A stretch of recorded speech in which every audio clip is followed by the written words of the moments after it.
La pluie tapotait doucement contre la fenêtre pendant que je restais assis dans ma chambre, fixant mon essai inachevé. Mon esprit se sentait lourd, comme une tempête qui montait en moi. Depuis que ma mère s'était remariée, les choses n'avaient plus été les mêmes. Notre maison à North London, autrefois calme et familière, semblait maintenant encombrée et différente. J'aimais ma mère, mais mélanger les familles était plus difficile que je ne l'avais imaginé. James, mon demi-frère, ne me parlait presque pas. Il avait 1 an de plus que moi, était calme, sérieux et se tenait toujours à l'écart. Je ne savais pas s'il était distant par choix ou s'il ne savait tout simplement pas comment me parler. Dans tous les cas, je l'évitais autant qu'il m'évitait. Ce soir-là, je m'assis en tailleur sur mon lit, des écouteurs dans les oreilles, faisant défiler sans but mon téléphone. Mon petit frère faisait des histoires dans la pièce à côté, et mes parents étaient sortis faire des courses. Je me sentais agité, comme si je n'avais pas ma place ici. Un coup soudain à ma porte me surprit. Avant que je ne puisse répondre, James l'ouvrit légèrement et entra. « Eh » dit-il, sa voix basse. Il tenait un livre dans la main, le mien. « Tu l'as laissé dans la cuisine » ajouta-t-il en le posant sur mon bureau. « Oh, merci » marmonnai-je. Je m'attendais à ce qu'il parte, mais au lieu de cela, il resta là. « Ça va » demanda-t-il, son regard passant de moi au bazar sur mon bureau. « Ça va » mentis-je. « T'es sûr » Sa voix s'adoucit. « Tu sembles bizarre ces derniers temps. » C'est juste. Je sais pas. Tout est différent maintenant. Cette maison, cette famille, je me sens comme si je vivais la vie de quelqu'un d'autre. James déplaça son poids, fourrant ses mains dans ses poches. Ouais, dit-il doucement, je comprends ça. Je le regardai, surprise.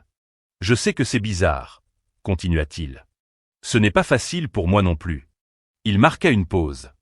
Je voulais pas gâcher les choses, alors je pensais que rester à l'écart était la meilleure option. Je laissai échapper un rire sec. Je pensais juste que tu ne m'aimais pas.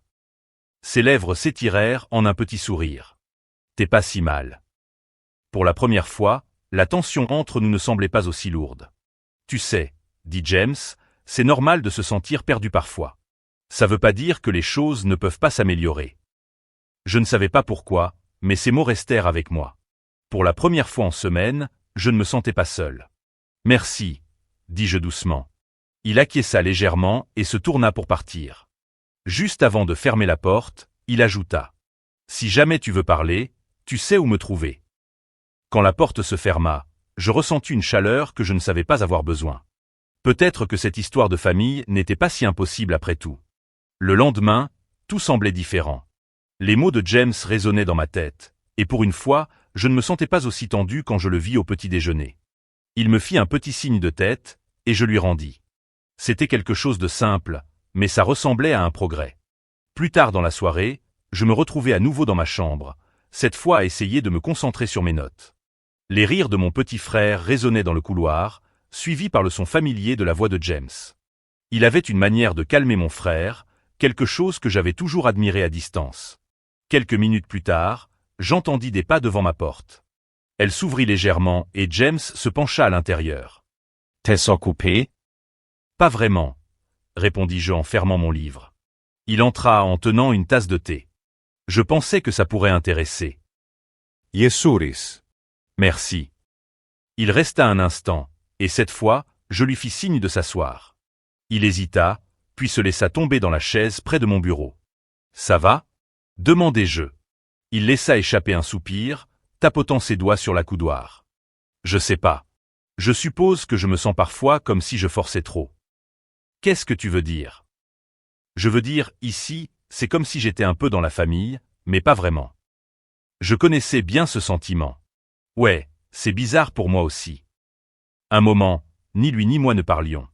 Le silence n'était pas gênant cette fois, il était confortable.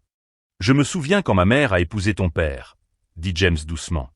Je me disais que je resterais à l'écart pour que les choses ne deviennent pas compliquées. Il marqua une pause. Mais je crois que j'ai fini par rendre les choses plus difficiles. Je secouai la tête. T'as pas fait ça. Je veux dire, je n'ai jamais vraiment essayé non plus. Il esquissa un petit sourire. Je suppose qu'on est tous les deux nuls à ce truc de frangin. On éclata de rire, et c'était facile, naturel même. Et, dis-je après un moment, si tu en as marre de te cacher dans ta chambre tout le temps, tu peux toujours traîner ici. Il sembla surpris, mais acquiesça. Ouais, j'aimerais ça. Avant de partir, il se retourna.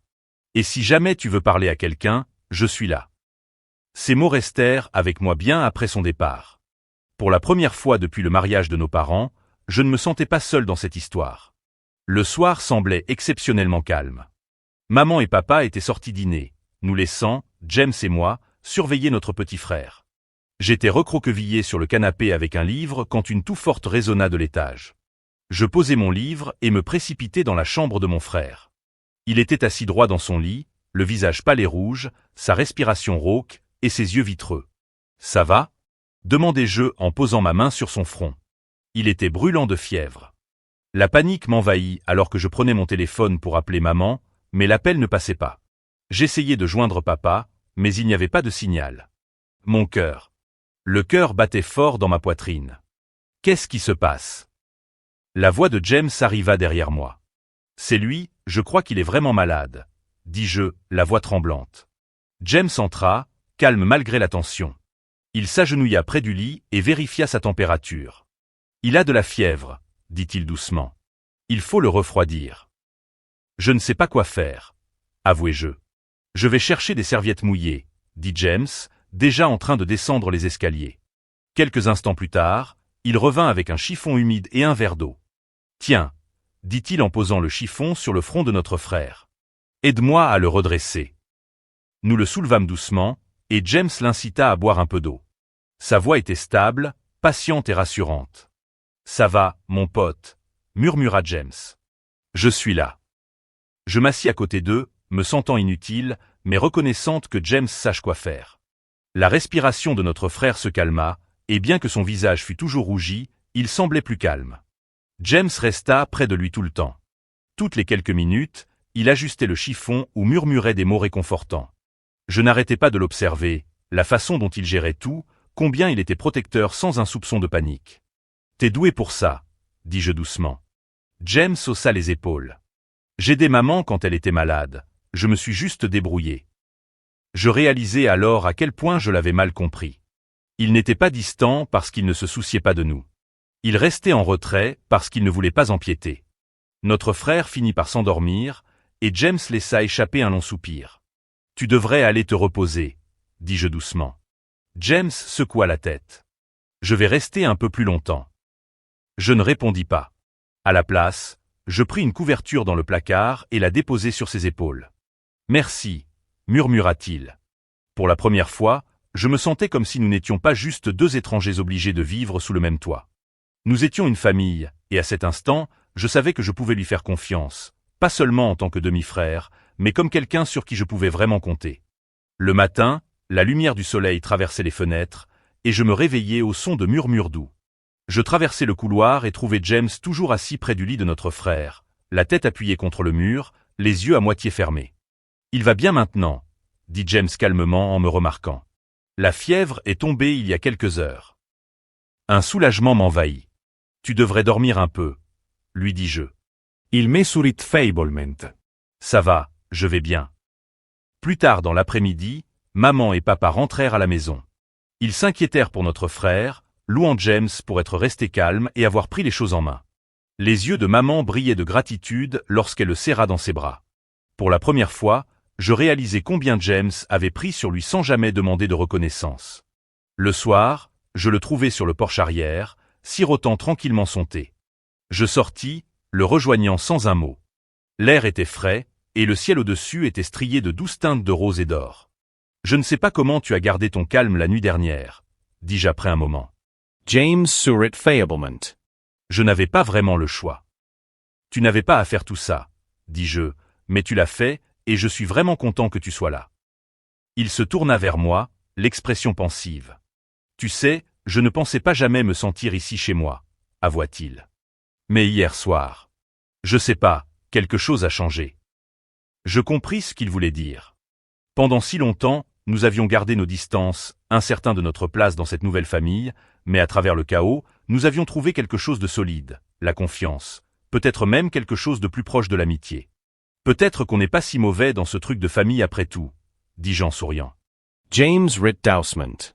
Ouais, peut-être. Pour la première fois, il n'y avait pas d'embarras, pas de tension, juste un confort tranquille, comme si j'avais enfin trouvé ma place dans cette nouvelle vie.